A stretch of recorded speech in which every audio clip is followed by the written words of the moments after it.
Thank you, Tom. Okay, so unlike other presentations today, this is going to be interactive, which means you're going to be joining me in the fun, so I don't just have all the fun myself. Three storytelling methods to help you become unforgettable. Why is this important? Because just like we need to double down on AI, we need to, I think, triple down on human connection. Eye contact is what creates that oxytocin. And as you know, people ask for an agent, but deep down, they want a human being to show up. So, being even more human, using storytelling techniques that we use in improv theater to help you create that connection is what creates that 1% difference. So, a lot of people use data to convey their the story. So when someone says, how is the market? You say you meet them at a coffee shop, you can say, oh yeah, average market price is blah, we're selling at blah, this is the number of houses on property. They're hearing blah, blah, blah. And that's because they're activating the prefrontal cortex. So the problem is that whilst data is safe and it's reliable, everyone also has access to the same data, right? So what makes you different to the other agents? Why should they connect to you? Why is it that, oh, this person made me think something that really resonated, and if I have a need, I'm going to call them? Because the prefrontal cortex, it's limited. You hold about 3 or 4 pieces of information at one time, and it actually is slow and logical processing. When we tell stories, for example, with telling using metaphors, thinking visually, you actually engage. Well, this is not working. I didn't. Whoops. Okay. Yay. Okay, this is actually really fitting because this is part of my presentation. Okay, we're gonna, what happens is you activate the default mode network. So multiple parts of your brain light up when you use storytelling. It includes the motor, sensory reflex, you get emotional. You basically are able to draw people in with your story and you bring them into the world. So it's a lot more effective way of communicating the data, but also telling a story in a way that resonates.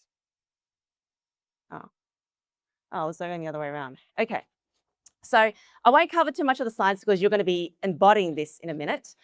But essentially, there's a thing called the dual coding theory, which when you combine both visuals and words, it etches more into our long-term memories. So this is what Alex Jordan was talking about yesterday when he said, I use small closes to help people visualize what it's like when I'm going to be listing their home and actually doing the presentation. So I asked them, do you want shoes at the front? Yes.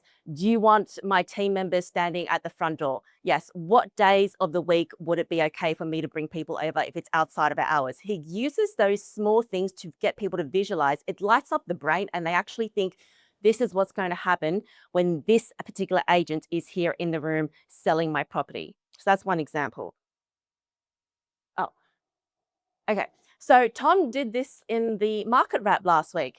He essentially said the market right now is like a hot air balloon and it's got a small pinprick in it and the air is slowly And can I leaking out. tell you about unashamedly stealing stuff? I remember Chris Hanley telling me this about 7 years ago. Chris, you were talking about the market when we're sitting at Espresso Head, and to me, that's what's actually happening. Sorry, keep going. Yeah, exactly. And it works, right? Because people, the thing with visual imagery is you can't unsee it. Right. So, for example, you could say to people, these are things affecting the market right now. It is talks of negative gearing, capital gains tax. That's what's causing buyers to slowly dissipate from the market. There's interest rates. And again, to people, they can only hold a limited information. But once you see that, you can't unsee it. So that's why visual storytelling is so powerful. So if you wanted to, for example, use this a visual storytelling technique, you can use metaphors. And it's a lot easier than you think. So, for example, someone give me an object. Anyone? A what? A stapler. Okay, so the market is like a stapler right now. Sometimes you just have to press really hard, but for deals to grind the deals together, right? What's another example? An object or a thing? A camera. The camera is like my business right now. You take all these snapshots, and then when you put them together, it actually tells a really different story of where I'm at each snapshot of my business. Another example. Wow. Glasses. Okay, so I am like a pair of glasses. Sometimes when you see through the lens, it's not really clear, and then you've got to wipe the lens, and then it's still not clear, and then you've got to go to the optometrist to get me fixed, right? So in a minute, you're going to be doing these examples because it's fun. And then you might be thinking, So you basically can come up with metaphors spontaneously on the spot, and this is what these fun moments is what makes you memorable. And you might be thinking, I'm a million. Is this not working? So Susan, Okay. can I just show you? Yeah, please. Hold on. Susan, This is that's the part of the button. presentation. That's Yeah. the button up. Yeah, that's what That's I'm the button doing. back. It's Down slow. below. Okay, so if you want to thinking how do I create these stories and do it spontaneously on the spot? Because imagine if you were doing a market wrap and then you ask one of your assistants to hand you an item and you're like, okay, this is the market, and you're going to be talking about like the market. It's a plant. It's always continuously growing, for example. So one of the things you do is you say you could talk about the structure or the color, or for example, the chair. It's really sturdy.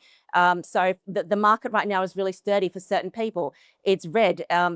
Some people have a credit line that is red. So we want to be able to capture those people. You want to talk about, for example, what are the characteristics and elements of this thing? Because your mind essentially creates a bridge. So when you think about what are the elements and characteristics of this and how can I bridge it to using the metaphor? Sometimes people will give you an object, and the best way to do it is to use sense memory. So, for example, like for me, oranges are really special.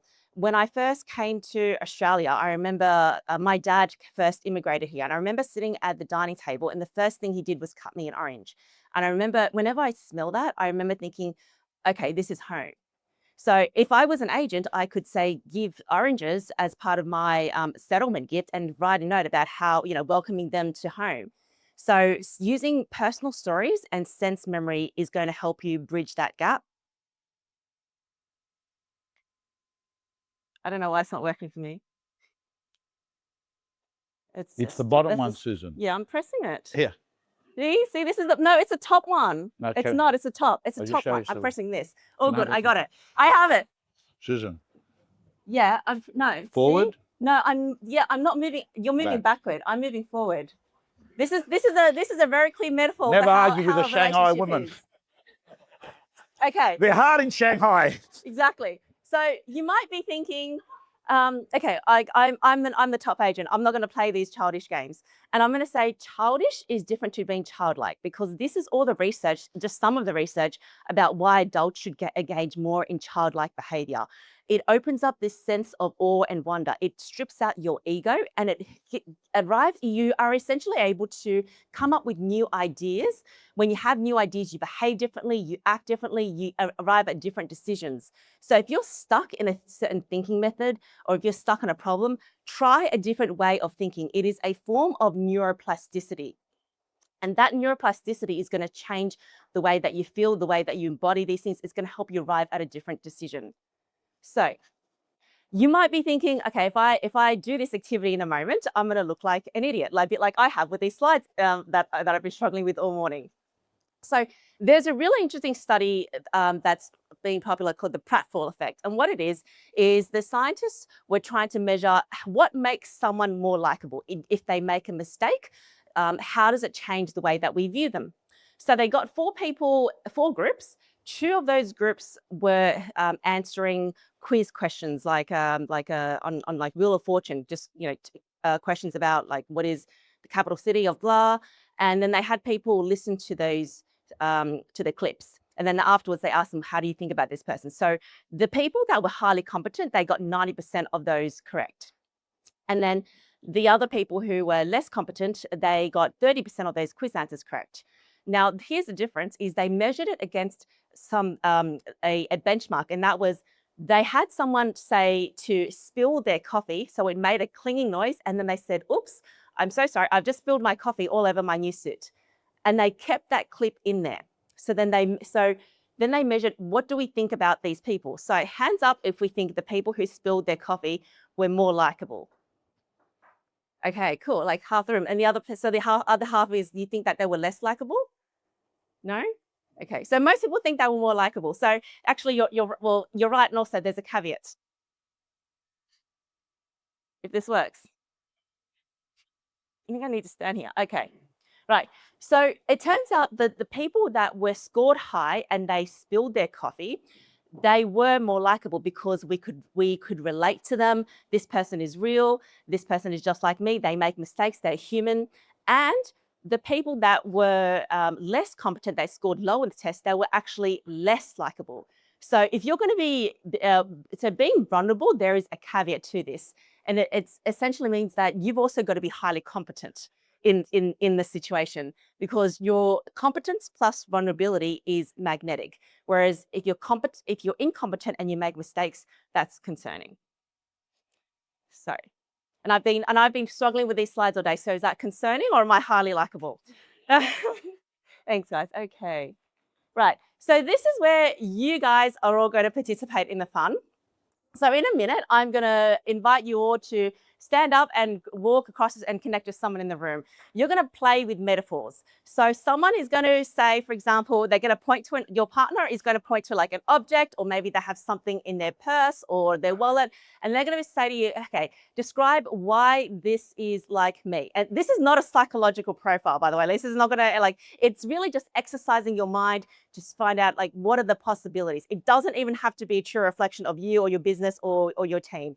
They're going to point to an object and you're going to relate to why this is a metaphor.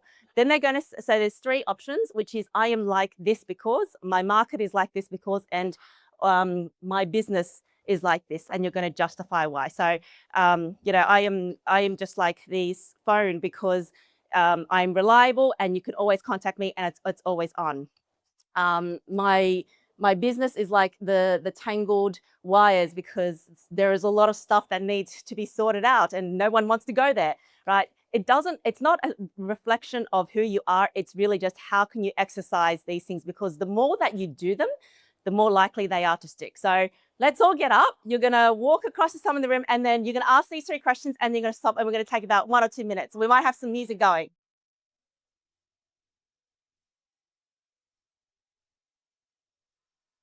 It was amazing, brother. It was It's a little bit amazing. touchy music, Full thanks. stop. I wish we had you here longer. Full stop. Safe travels. Full stop. The group comes together again at John McGrath's office on the 24th of March, then at realestate.com's office in 3 months' time. Thanks.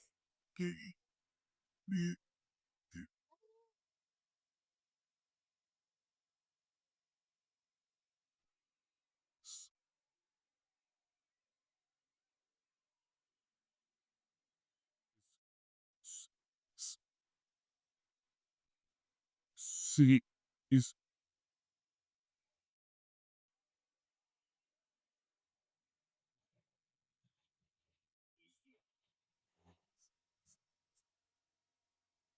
Oh, I've been holding it upside down. That's why.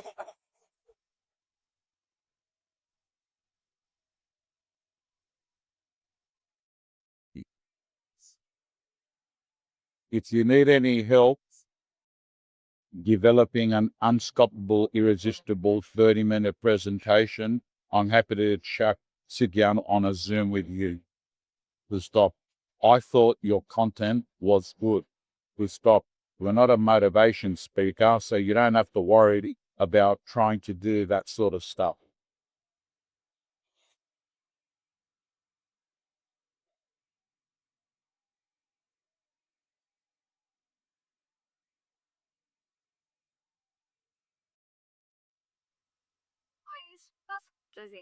Maybe a little bit longer. Maybe a little bit. Switch partners if you haven't switched partners. Yeah. Okay. Maybe. One of the best ways, maybe like leave it on for a bit longer. I think they're still talking. Okay. All right. Turn it all the way up and then turn it down, because that's how you get their attention. So like all the book like really, really loud, and then yeah, you turn it down. Okay. All righty. Okay. Okay, take your seats. Take your seats.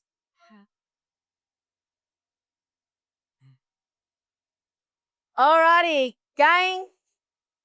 Take your seats.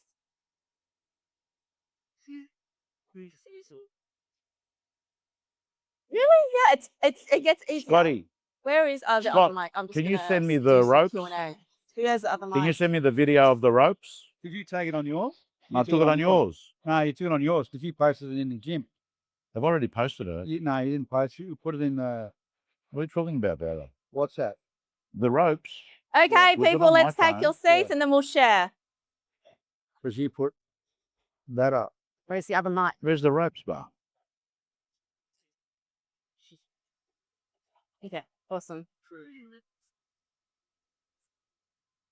Okay, how was that? It was fun, right?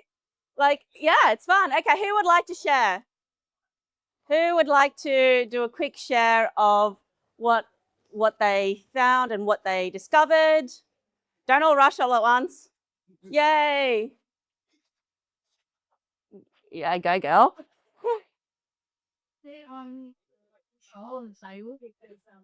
I could change and adapt to situation. Yeah. And then I said the market was like the pen because it's sitting on the table. It's just a dark at the moment. Yeah. And then I said my business is like a one-off line. You could have got lots of little dynamic backs and things like that. Absolutely. Give her a round of applause. Beautiful. Thank you. Anyone else? Anyone else want to share? Yep. Beautiful. We grouped together, and what happened is that you kind of went out of your mind and into your intuition and a feeling, and it just was spontaneous, and it felt completely different than working it out. Yeah, it is. Like I said, it is a feeling, and it's because data informs, storytelling transforms, but when you start to transform, you're able to transform the other person.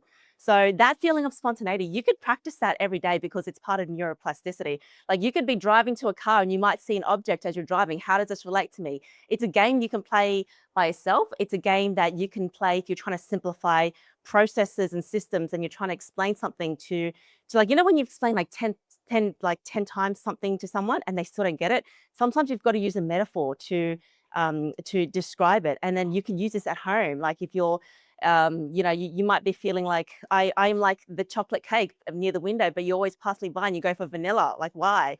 Right. So there's all these different ways that we can communicate this essence of who we are with visual storytelling. Okay. Let's move forward. I figured out, by the way, I was holding it upside down. So this is exactly like me. Sometimes I think things work upside down and then I have to learn my lesson. All right, cool. Okay, okay, so the other method that is something that Pixar uses. So whenever Pixar's are looking at a storyline, they first think about what is going to be the stakes. So for example, with Marlin, and if he doesn't find Nemo, Nemo could die.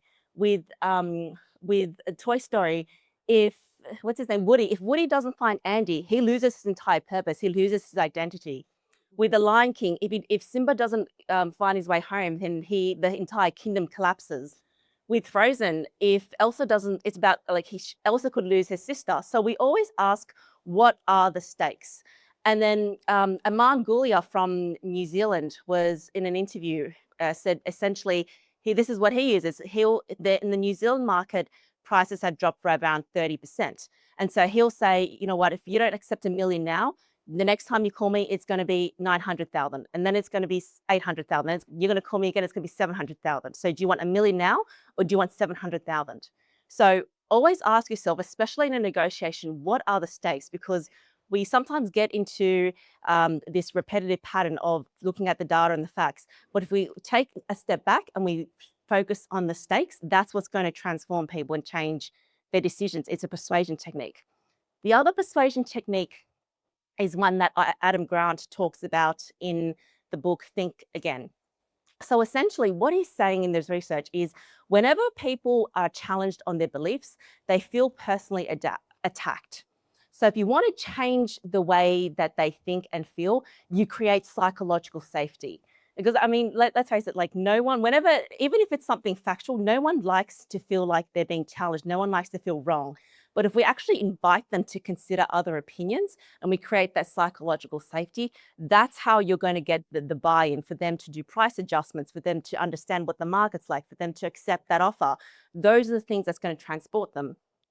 So In the book Think Again, there's a chapter called The Vaccine Whisperer, and it's based on the research by this Canadian pediatrician who specializes in infectious diseases. I can't pronounce his name, but it's a visual talk, so we all know what he looks like. And what him and his team have done, his team of nurses, is they go into first world countries and they assist mothers who are resistant with getting their children vaccinated. So instead of saying, here is the data, this is what's going to happen to your child if you don't get them vaccinated, what they do is they use a technique called motivational interviewing. So understanding what is really motivating them. So they say the nurse will interview the mother and say, what are you really concerned about with the vaccine? And then the mother will say, well, I don't want to harm my child. And the nurse will say, that's very thoughtful of you.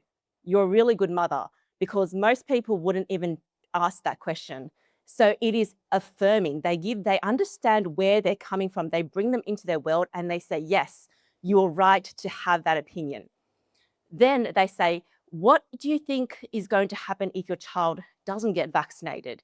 Is it okay if I show you what actually happens in their body? And so it is this slow step-by-step process of unraveling what are their concerns at every single step and how you can firstly understand them and then bridge that connection. So it was invented it was by these researchers in the 1980s. And again, the concept is that people are more likely to be persuaded when they persuade themselves. So that's like the underlying concept of the motivational storytelling method.